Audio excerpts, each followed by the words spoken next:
not being used by the schools. কিংবা 2 বছর 3 বছরের বাচ্চাকে তো ল্যাবে ঢোকাতে দেয়ই না, isn't it? But can laboratory come to the classroom?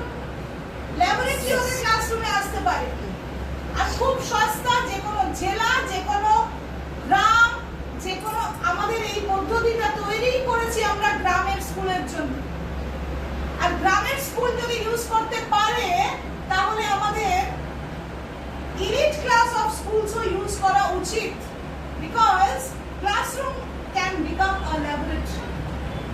এখানে আমাদের সায়েন্টিস্টরাই পড়াশোনা করে আর সায়েন্টিস্টরাই ক্লাস করায়। So I see the teachers as scientists. What do you see? আমি তো টিচারদেরকে বসে সায়েন্টিস্ট বানিয়ে দিতে চাই,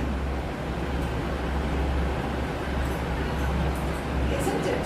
You can take leaves, normal leaves, if you put, the water will become. So there are thousands of these type of experiments, and we are having a method for the parents also, because 2010 days we'll be teaching 100 the leftover days the parents will be teaching at home.